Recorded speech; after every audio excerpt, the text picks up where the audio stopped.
Hi hello welcome back to my channel. எல்லோரும் எப்படி இருக்கீங்க? நாங்கள் ரொம்ப நல்லா இருக்கேன். நீங்கள் எல்லோரும் எப்படி இருக்கீங்க? கமெண்ட் பாக்ஸில் கமெண்ட் பண்ணுங்கள்.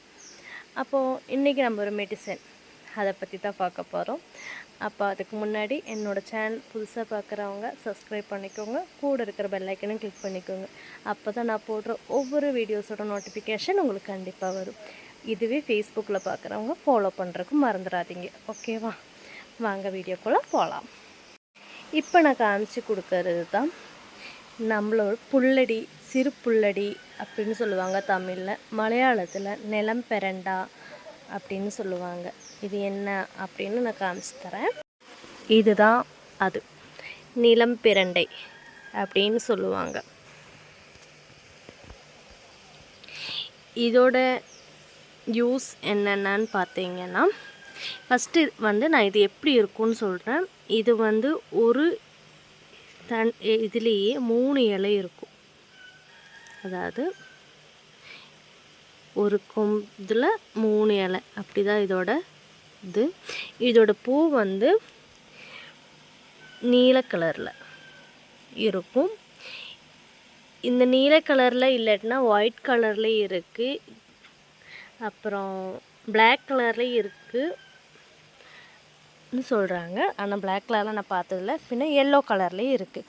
இது நம்ம நிலத்தில் தரையில் நல்லா பதுங்கி இருக்கும் பார்த்திங்களா. இது இப்போ நம்ம வீட்டுக்கு ஃப்ரெண்ட்லேயே இருக்குது. ஸோ இதோட மெடிசன் தெரிஞ்சிங்கன்னா கண்டிப்பாக இது மிதிக்க மாட்டீங்க.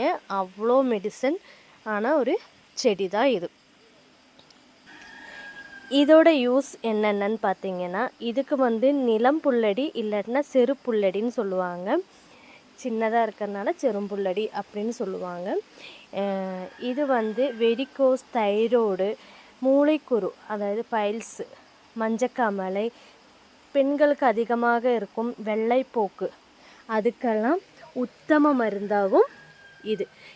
அப்புறம் முகப்பரு, நீர்க்கட்டு, குழந்தைகளை குளிக்க வைக்கும்போது இதை அந்த குளிக்க வைக்கிற தண்ணி சூடு பண்ணும்போது இதை போட்டு வேக வச்சு எடுத்து அதை தேய்ச்சி நல்லா குளிப்பாட்டுவாங்க பிள்ளைங்களுக்கு.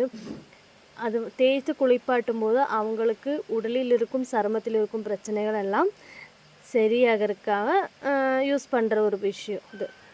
அப்புறம் இது நம்ம பசும்பால் கறக்கும்போது சூடோடு அந்த பால் கறந்த உடனே இதை நல்லா பறைச்சி கழுகி அரைத்து ஒரு 6 ml அந்த சூடான பாலில் அந்த 6 ml இது ஊற்றி அரைச்சி இதோட நீர் எடுத்து 6 ml இது ஊற்றி குடித்தாச்சுன்னா பைல்ஸ் ரத்தப்போக்கு உடனே அந்த குடித்து கொஞ்ச நேரத்துலேயே அந்த ரத்தப்போக்கு நிற்கும் அப்படின்னு சொல்கிறாங்க. அப்போ கண்டிப்பாக நீங்களும் ட்ரை பண்ணி பாருங்கள். உங்களுக்கு இந்த வீடியோ யூஸ்ஃபுல்லாக இருக்கும்னு நினைக்கிறேன். யூஸ்ஃபுல்லாக இருந்துச்சுன்னா ஒரு லைக் பண்ணி கமெண்ட் பண்ணுங்கள். தேங்க்ஸ் ஃபார் வாட்சிங். Love you all.